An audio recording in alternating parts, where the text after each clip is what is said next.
listening to the Metal Command Podcast. Greetings, everybody. Welcome back to the Metal Command Podcast. Tony here with you. Today, I'm here to talk about Blaze Bayley and his solo career, and I'm also going to touch on the album Circle of Stone, the new album that just came out, which I think is excellent, and I give it a 9 out of 10. And I want to talk about Blaze Bayley and also on how he flipped the script from being one of the more hated people in the metal scene, because a lot of people didn't think he belonged in Iron Maiden, to now flipping the script and actually having a majority of the people out there really liking what he is doing these days, especially with his solo career, and the fact that even though X Factor and Virtual 11 were absolutely hated by almost every Maiden fan back in those days, those albums seem to have a much better reception with the younger crowd that has gotten into Iron Maiden over the last 10 to 15 years. So I'm going to give you a history lesson, right? Let's go back to 1994. 30 years ago. It's 2024 now. And so at the time of this recording, that is 30 years ago. I go to an issue of Metal Edge magazine that I had as a kid, and I remember this vividly. They had little notations about, bands, replacement singers, and, Judas Priest had, I think they'd just gotten Ripper. I could be wrong, but I believe they talked about him joining the band. And then it had a little section where it talked about Iron Maiden and how they have a new singer in the band, which was Blaze Bayley. And I remember this distinct quote at towards the end of this little paragraph. It said, Blaze Bayley from Wolfsbane, a Bruce Dickinson lookalike and a David Lee Roth sound-alike. That's how they described him in the magazine back then. And me being a 16-year-old kid in 1994 and reading that, keep in mind, I got into Iron Maiden right at the tail end of Bruce Dickinson's first run in that band before he quit. And then obviously you had the last concert that happened. It was on pay-per-view, and then he was out of the band. And then I believe Balls to Picasso came out in 1994 as well. So Blaze Bayley replaces him. And I remember looking at that as a kid, like, David Lee Roth, really? And my friends and I are looking at each other like, this guy, David Lee Roth really doesn't have the vocal range to really be able to sing Iron Maiden songs. It's just not in his voice to do that.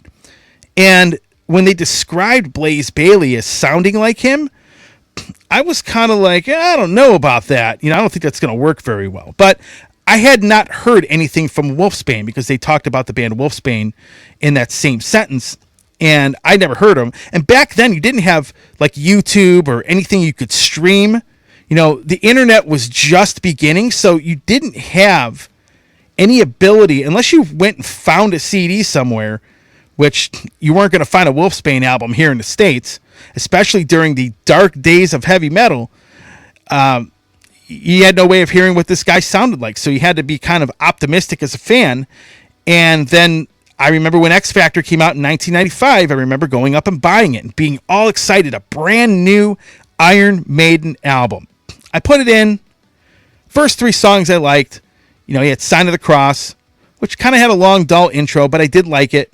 Lord of the Flies I liked. I liked Man on the Edge. The rest of the album at that time I really wasn't into. Then I believe the Virus single came out right after that. A lot of people forget about that song, but they had a single. It was the new track on the Best of the Beast compilation, and they released a single as well, which I have the 12-inch single for that, believe it or not. But the thing was that I was kind of disappointed as a fan, and a lot of people were as well. So let's fast forward now to 1998. Now, right before that, Iron Maiden, I think in 95 or 96, they did come here with Blaze and played like maybe 300-400 people showed up to the show here in Cleveland. And it just, they weren't playing these huge arenas that I was used to seeing them play or hearing them play, say on the Live at Donington live album, or like Live After Death or anything like that. So they came here, I saw them. The show wasn't bad. Blaze really honestly couldn't really sing the Bruce Dickinson material that well. And he one thing that did impress me, he was a good showman, but the voice wasn't there. So now we get to 1998, and my radio show starts, and Virtual 11 came out. In fact, Virtual 11 was one of the first albums that really got pitched to me as a radio DJ. I mean, it was like one of the first records that when it came out, right around the time when my show started. I remember getting that. I remember interviewing Nickel McBrain. I interviewed Steve Harris. I interviewed a lot of people in the band. I never interviewed Blaze back then, but I did interview, I believe it was Dave Murray, Steve Harris, and Nickel McBrain at different times, during that year. And that is also when the internet started to really take off. Now, did you have social media? No. Did you have streaming? No. But what you did have were heavy metal message boards. People would have websites with message boards where you could post. And they were very simplistic compared to the message boards that you see today. And you didn't have social media. So that was kind of like the social media of its day, in a sense. And I remember people just blasting Virtual 11, talking about how terrible of an album it was, how terrible Blaze is, and that he shouldn't be in Iron Maiden, and that position should have gone to somebody else, and he should have never accepted his position in Iron Maiden. I mean, the list can go on about how much people just hated this guy. And obviously, I went and saw them play again. Dio was the opener, and he was on the Angry Machines tour, which is also an album that I wasn't a big fan of, but they played at a place here in Cleveland, and maybe 400 or 500, again, maybe 600 people showed up, but there weren't a ton of people. And keep in mind, back then, most of the Iron Maiden fan base were people that grew up with them and saw them in their heyday in the 80s. I mean, these were the people that grew up in the 80s that were going to Iron Maiden concerts, and these are the people that were just vilifying Blaze Bayley on all these message boards, wanting him gone. And let's be honest, folks, as much as I love Blaze's solo career, which I'm going to get to here in a minute, he really wasn't the greatest fit, in my opinion, for Maiden. So then he's out. Blaze Bayley's gone. Bruce Dickinson comes back, and all of these disgruntled Maiden fans, too, when they were calling for Blaze Bayley's head, basically, for him to be out of the band, they were seeing Bruce Dickinson put out Accident of Birth, Chemical Wedding. They wanted Bruce back in the worst way. And Bruce came back. And I remember that because, again, Bruce Dickinson came on the radio show that year, and we talked about his return back to Iron Maiden. Now Blaze is by himself and starting over, and he has a solo album come out called Silicon Messiah. Now, I did a podcast about this maybe a year or two ago about how much I love this record. So it comes out, and in fact, I didn't even know Blaze Bayley had an album coming out, and then all of a sudden it showed up. I don't know. It showed up as a pre-order on some import CD place's website, and I'm like, I'm going to give this a shot. Why not check it out? And I remember when I heard Silicon Messiah, and my viewpoint on Blaze Bayley completely switched because I heard Silicon Messiah, and I'm like, man, this is a great record. And I kept thinking, these are the kinds of songs Iron Maiden should have written when he was in the band, but obviously they did not. Now, Andy Sneap had produced that album. It just sounded amazing. He had a 10th Dimension as well come out after that, and Blood and Belief came out after that. So you had 3 really, really solid records. And in my viewpoint from Blaze Bayley, my thing was, okay, I was like, yeah, I see these solo albums are so much better than Maiden. Then I started to have a lot more respect for what he was doing as a singer. I just didn't think he fit Maiden that well. And a lot of the old school fans ignored those 3 albums. Now, if you watch the interview I did with Blaze Bayley, which you can check out here on the channel and in the show notes, he talked about those albums flopping and not selling well. And a big reason for that is because there was a negative connotation attached to his name from being in Iron Maiden. People just weren't interested because of that. So people weren't even trying to check those albums out because they thought to themselves, oh, Blaze Bayley, that horrible singer in Iron Maiden, why would I want to check his solo albums out? And they didn't sell well at the time. And again, he talks about that in the interview. So essentially, and this is where I get a lot of respect for Blaze, this man has started over 3 times in his career, right? He had to start over after he left Maiden, or after he was kind of booted out, or whatever happened with him. Then he spent all his money on these 3 albums that didn't go anywhere. And the dude was working as a driver, working in a factory. And then he finally got enough money to start putting out albums again. I think the album was called The Man That Would Not Die. And then Promise and Terror, which, by the way, Promise and Terror is one of my top 5 Blaze Bayley albums. And sort of resurrected his solo career a little bit back in like 06, 07, 2008. This is where things changed. And this is where the viewpoint on Blaze Bayley changed. Because the original people that didn't like him were the Iron Maiden fans from the 80s, from the early days, that grew up with Maiden in their prime, that did not like him.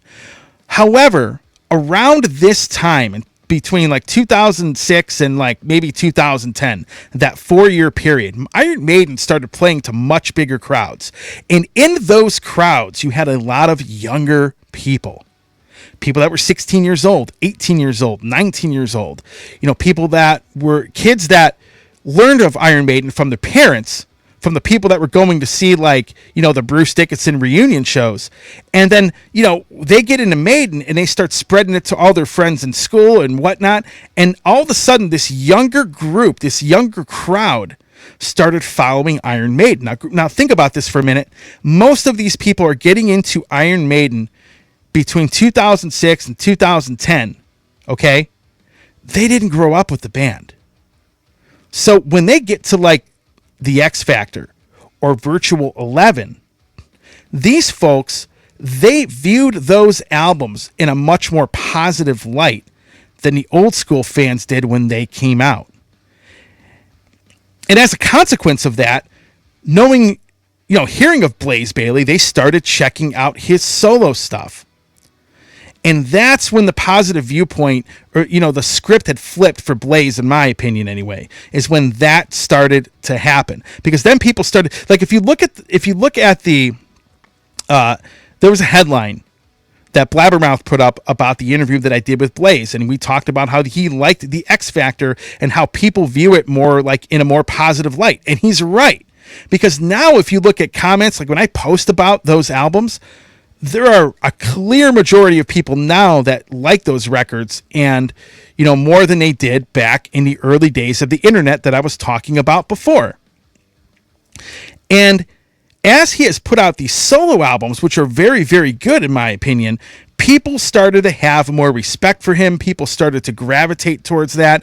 And then a lot of the older crowd who didn't like Blaze. In fact, there are people that have commented on the Facebook page that I've known for a long time that like vilified this guy. They're like, I really didn't like him in Maiden, but I really do think his solo albums are very, very good.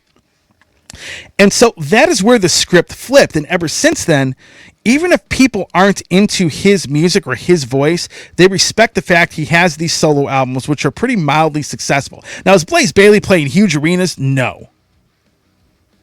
But he has a very respectable solo career, and honestly, he has put out some really, really strong records, including Circle of Stone, the newest one, which I just had here.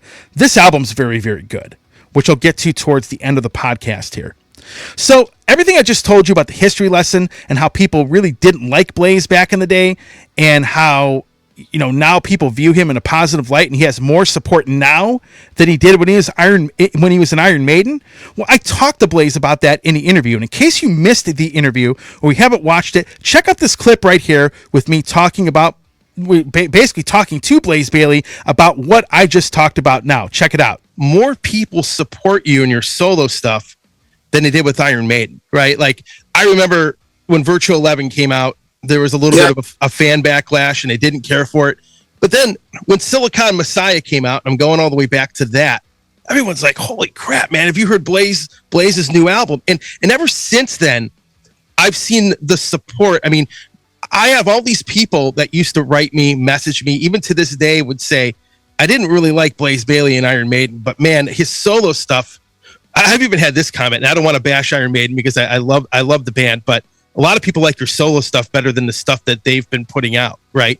And it's been a very common thing that's been said. And do you feel that you've had more support from, now than when you did in Maiden?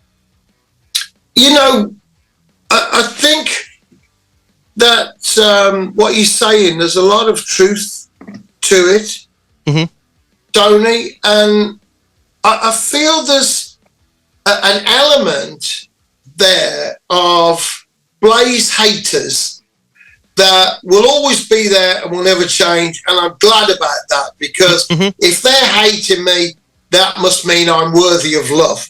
If they hate me so much. So, and I think they're still there, but there are a lot of new fans that come to Maiden and that go, without any prejudice whatsoever, oh, that's interesting. The first two albums are different, and people get to X Factor, and some of them go, oh, Bruce sounds really different on this album. And then they find out it's me, and they go down the Blaze Bayley rabbit hole and discover the Blaze Bayley universe with 14 albums and my website and my shows and everything.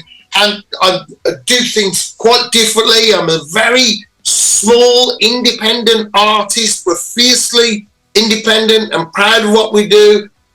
Everything we do is about fans and giving our fans good value. And when when I'm writing, I'm lucky enough that I have incredible loyal support, and I know a lot of my fans on first name terms, and I'm able to think, oh, I've got to keep going. This has to be the best it can be, because I know them. I know these fans, and it has to be the best I'm able to do. And I think it drives me on.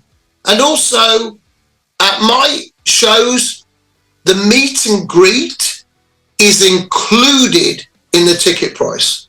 Yeah. So when you come to a Blaze Bayley concert, you get the meet and greet. Sometimes it's before, sometimes it's after, but every headline show, just about, we're able to do it. And so I'm in a different situation to a lot of artists in that I meet my fans and they tell me about what my music means to them, and they'll also say what their favourite song is and what their favourite album is and why. So I have this going on, a rapport with my fans that a lot of people aren't able to have. So, Tony, I think you're right in a lot of what you say. And because as my era of Maiden goes more into the past, any fans of Maiden that come now have less prejudice. And also I'm broadened out now. I've been around so long, a lot more people go, well, maybe it's time to have a listen. So it seems to be that's what's going on now.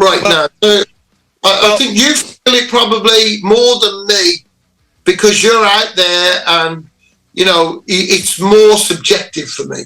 You just heard Blaze talk about and really agree with pretty much everything that I've said about, you know, basically him flipping the script. That's what he did. He has more support now than he did in Iron Maiden. He just does.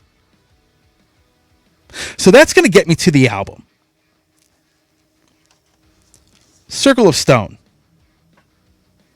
Now, I'm going to talk about the album, and then I'm going to play a clip of Blaze Bayley talking about the album so you can get an idea from his own words what a lot of these songs are about. Normally, I would elaborate on this, but since he pretty much took like 7, 8, 9 minutes to do that himself, I'm going to let you all hear, in case you missed it. I'm going to put that clip in here so you can check that out. But Circle of Stone is very, very good. So the previous album before this, I thought was a lot heavier, a lot more aggressive. This is probably not quite as aggressive. I mean, like the song, what is it called? The Year Beyond This Year. I mean, that's obviously kind of more in vein with the last album had on it, but it's more melodic in my opinion. And I really like the approach to the songwriting better than the last album. Now, the last album I thought was great. It was not a 9 out of 10 for me. Circle of Stone is definitely a 9 out of 10 for me. And it's actually, in my opinion, a top 5 Blaze Bayley release, solo release. You know, like this one, Silicon Messiah, 10th Dimension, Promise and Terror, are all. I mean, and Blood and Belief, these 5 albums, in my opinion, are his best solo works. But I can tell you, this is among it's pretty close to number 1 for me. I probably would have Promise and Terror or Silicon Messiah maybe a little bit above this, but Circle of Stone is a very, very good album. There's an underlying concept behind a lot of the songs, and when I play that clip with Blaze Bayley, it's going to explain more of what he meant as far as what kind of thought process went into these songs and what a lot of these tracks are about. There's some really cool songs. The last song on it, Until We Meet Again, is kind of a ballad, but it's very, very good. But overall, it's a nice mixture. The last album that he put out, that record was a lot more on the aggressive side. It was a lot heavier, a lot faster. You know, you didn't have a lot of variation on it as compared to this record here, Circle of Stone. So the one thing I got to tell you, I have a lot of respect for Blaze for a lot of reasons. Number one, the fact he has been knocked down and started over 3 times. So obviously when he left Maiden, then spent all his money and then he had to restart his solo career. And then the guy just had open heart surgery and sort of had to start over after that, got a new lease on life, and now he's out playing gigs. I can tell you, lots of respect. Is he playing to 2,000, 3,000 people? No. 400 or 500 people, yes. He does meet and greets. It's part of the ticket. He doesn't charge extra for any of that stuff. You can just go right up to him. He can sign the records for you. He can talk to you. I mean, I have a lot of respect for Blaze, especially even though I've had him on my radio show in the past. I have a lot of respect for him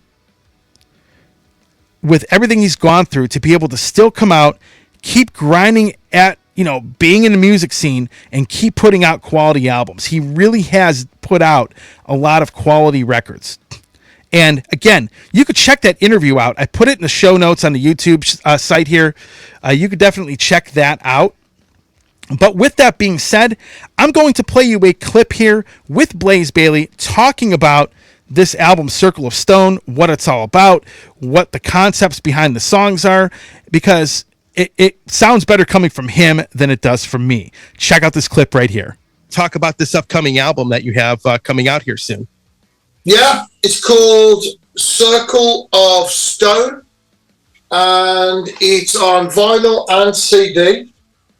It's a gatefold album.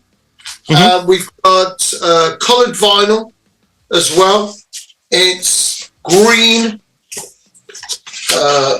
or blue, the vinyl, and it's in a regular dust cover because we had problems in the past with shipping where when we had all the lyrics on the cover and everything, sometimes the edges would get worn. So we have a booklet now. We produce a booklet to go with it. So all the lyrics are there in the booklet, and you've got some more art. And it's very much an album of 2 parts. We've used the vinyl format. We really like the vinyl format, 2 sides and everything. So what we've done is 2 sides to the record, and the first side is more regular songs. So we've got Mind Reader, Tears in Rain, Rage, which is the video that's come today, the single that's come today. Then The Year Beyond This Year, Ghost in a Bottle, and Broken Man. And these ones, Tears in Rain is based on the story of Roy in Blade Runner. And that phrase that a lot of us know that are into science fiction, lost, just like Tears in Rain. And I've always had that, wandering around in my head. And Chris came up with a little piece of music, and I thought, you know what, I'm going to try that phrase, and it worked. It was a great feeling. And, in that final scene, Roy, who is like a more than perfect machine, he's only got a 4 or 5 year lifespan, and he's desperately trying to find more, of trying to find a way to continue his life. And the man who is hunting him down and trying to kill him, in the end, he saves that man from dying, and he gives his own life, really. In the last few seconds of his life, really, he becomes human and has the compassion of a human. So it was great to have that. Mind reader is judging people by the way they look. So someone takes a look at you and they decide just who you are and just how useless you are, how stupid you are, how dumb you are. And they've decided all that because they think they're so smart, they can read your mind, that they know what you're thinking. Well, that's what it's about. It's called mind reader because they can't read your mind. They don't know what you're thinking. And if they could read your mind, they would see that I'm ferocious and I'm getting up and I'm going to carry on and I'm going to keep going and I will become unbeatable. It might take a while, but that's it. And with Rage, it's the story of Prince Llewellyn from, I think, 1200 AD in Wales, and he fought the English, a Welsh king, and his favourite hound, his favourite hunting hound, his best friend, he killed by mistake because he flew into a jealous fit of rage. He called for his hound to go hunting, no sign of him. And when he came back, there was his hound with blood round his mouth. And there he went up to where his baby son was. There's blood on the nursery walls. The cot is overturned. And he instantly thinks the dog has killed the baby. And he kills the dog. He flies into a rage and kills the dog. And then he hears the baby cry. And he turns over the crib. And there is the baby alive. And there next to the baby is a dead wolf. So what has happened, his hound, his faithful hound, has fought to the death with a wolf to save his baby son. And tragically, because he flies into a rage and loses his temper, kills his best friend that has been so loyal to him. And I thought that was a story, even though it comes from 12th century, I thought, you know what? People do lose their temper. We do fly into a rage. I've done things I'm not proud of because I lost my temper and did stupid stuff. And I thought that was a nice way, almost a parable, to tell that. The year beyond this year is a little bit spooky because I finished the album. I just agreed to the master, and the next day, that was Friday, Saturday, I had a heart attack. So I nearly didn't see this album. That's incredible. And on the year beyond this year, the sentiment of that is, I'm coming. Might not be this year because I've got to get my strength. I've got to get fit this year. But next year, the year beyond this year, oh yeah, I'm on my way. And you won't stop me. And you won't break me. And but, you know, it takes a year to recover from open heart surgery to get your strength back. And it seems really weird now. It's very, very curious that I've written, before I've had a heart attack, the year beyond this year. And it takes a year to come back. And then the ghost in the bottle is the problems in your life that you have.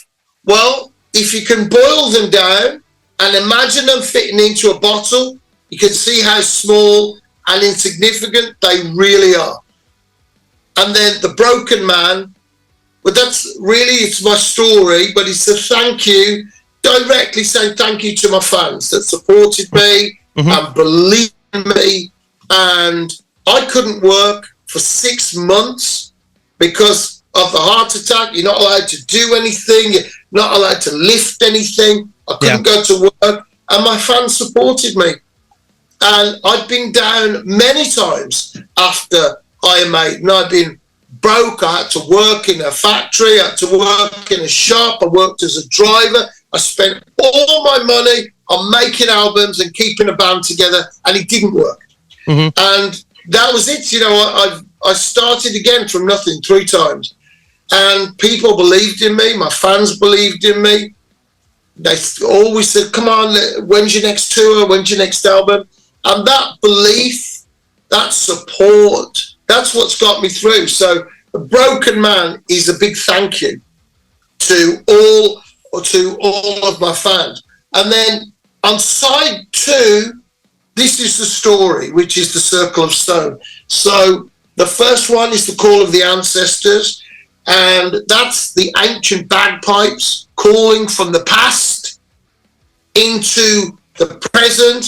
And here you've got, there's the bagpipes here, that's the past calling to the future, that's the guitar, the electric guitar, and those two are talking to each other here, and then it goes into the Circle of Stone. So they're calling from the past into your dream. You hear the voice. If you got your headphones on, you're going to hear that voice calling you in a kind of mysterious way. If you're on speakers, it's way over in the distance there. And that's the start of the story, and it's the journey of the righteous man. It's finding your way. The ancestors are calling you to reclaim your homeland. Yeah. But you are superficial and materialistic, and you are avoiding the responsibility of becoming a chieftain and a leader. And that's what it's about. And you get then to track 11, The Path of the Righteous Man, where our character, our central character, understands. He has to put away childish things, and he becomes worthy of leadership. And that's the story. And until we meet again, is so many people have to part who serve in the armed forces or different things and go away to conflicts and all of that. But for me, it was inspired by the feeling I have when there's been a concert and it's been magical, then to say goodbye to my fans, it's not nice, because you think, we want it to go on. We wish the night would never end. And I was just sat in the van on a very long drive, and all I could do was type with my thumbs, my messages, and I just had this idea, and that was it. That's it, folks. Thanks for watching. That was Blaze Bayley talking about the concept behind the Circle of Stone album. And again, if you like what you see and hear, please hit the like button and, of course, subscribe to the channel. Again, 9 out of 10 for me. Great record. Circle of Stone. If you haven't picked it up, pick it up. The vinyl packaging is phenomenal. As you saw in that clip just now, he opens up the vinyl packaging. It just looks good. Big props to Blaze Bayley. Definitely one of my favorite people in the metal scene. And I'll be honest with you, from somebody that used to dislike him in Iron Maiden, he definitely flipped the script with myself, and I really love what he's doing with these solo albums. So with that being said, thanks for watching. Stay metal.